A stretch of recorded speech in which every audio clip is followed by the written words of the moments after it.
তো এই সুদীর্ঘ সময় আমার বোধ এবং বুদ্ধি হওয়ার পর থেকে জয় বাংলা, জয় বঙ্গবন্ধু, শেখ হাসিনা এর বাইরে আসলে অন্য কোনো চিন্তা আমার মাথায় আসেনি। অন্যান্য যারা রাজনীতি করেন, কারো ক্ষেত্রে কিছুটা অপূর্ণতা থাকে। কারো অর্থনৈতিক সংকট থাকে, অভাব থাকে, অভিযোগ থাকে। কেউ সামাজিকভাবে খুব নিগৃহীত হন, পারিবারিকভাবে নিগৃহীত হন। অনেকের লোভ থাকে, লালসা থাকে, পদপদবীর কামনা বাসনা থাকে। কিন্তু আল্লাহর অশেষ মেহেরবানি, এর কোনোটাই আমাকে তাড়িত করেনি কখনো, আর এর কোনোটাই আমার জীবনে ঘটেনি কখনো। আমার একটা মধ্যবিত্ত পরিবারে জন্ম হয়েছে, দেশের প্রেক্ষাপটে। কিন্তু যে গ্রামে আমার জন্ম হয়েছে, ওই গ্রামে আমরাই সবচেয়ে সচ্ছল।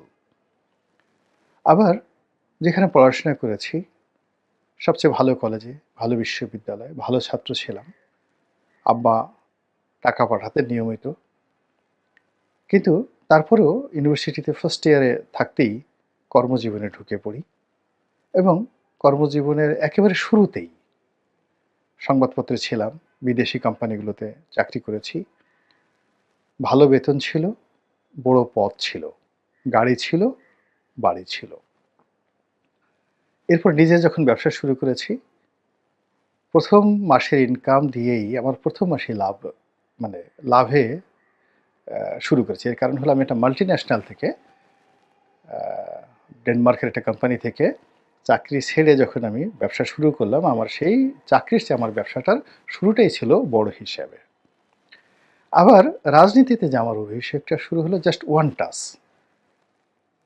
১ম এ আসলাম, নমিনেশন চাইলাম, পেলাম এবং ভোটে এমপি হয়ে গেলাম। ফলে আমার জীবনে আসলে কোনো কিছুই জটিল হয়নি। কুটিলভাবে, নেতিবাচকভাবে চিন্তা করার সুযোগ কখনোই হয়নি।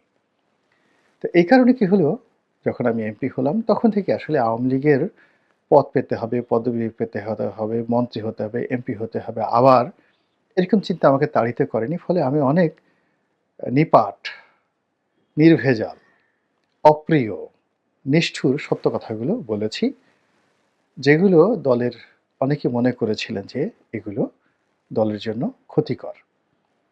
কিন্তু দেখুন আজকের এই প্রেক্ষাপটে চিন্তা করুন যে আমার মতো যদি ১০ জন লোক আওয়ামী লীগ অ্যাবজর্ব করতে পারত ২০০৯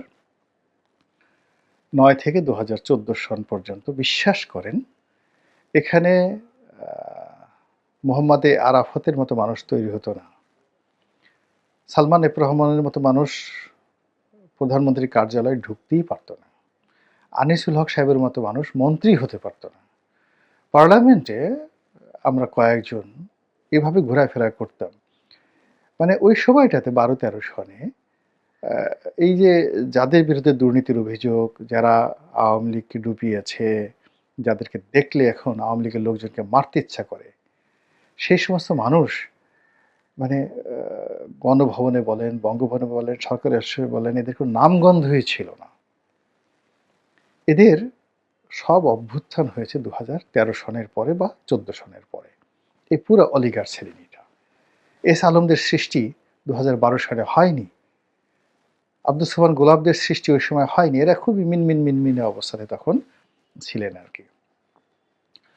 এমনকি ২০১২ সনে শামীম ওসমানদেরও সৃষ্টি হয়নি।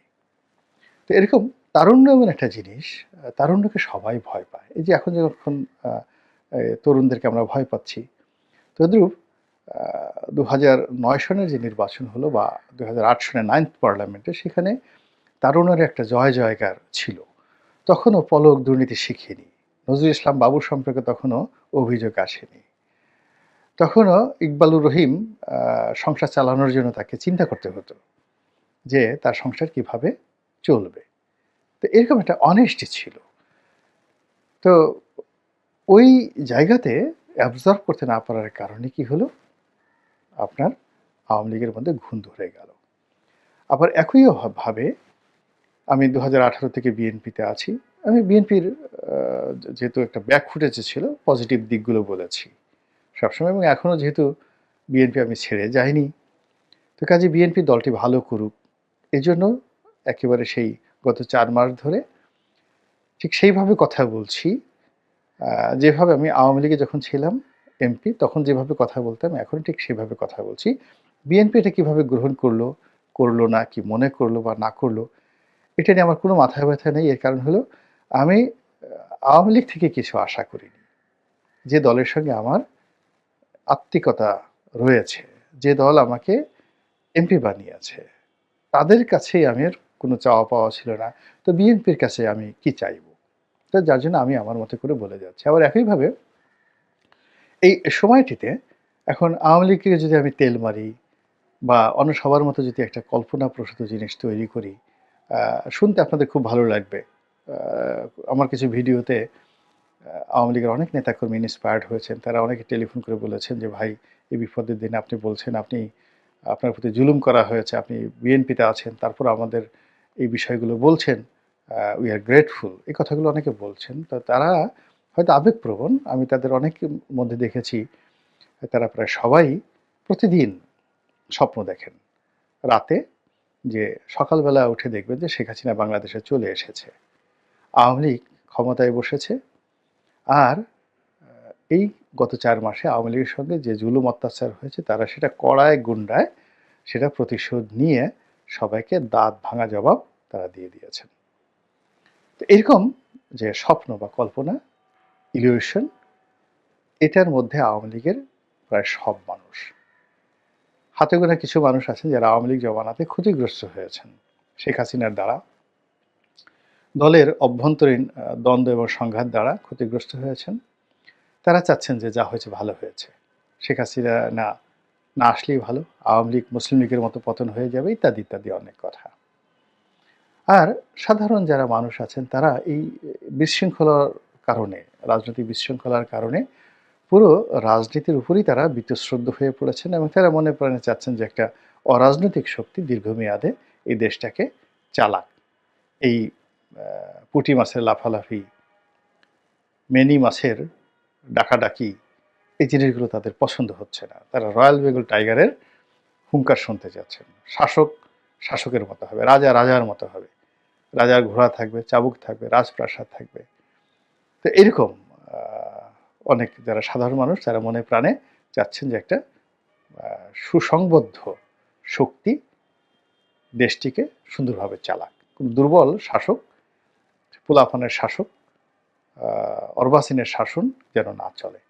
তো এইরকম একটা ক্রিটিক্যাল যে অবস্থা, সেই অবস্থাতে যারা কল্পনা করছেন যে শেখ হাসিনা আবার ফিরে আসবেন, এটি আমার দৃষ্টিতে বলতে গেলে একেবারে অসম্ভব।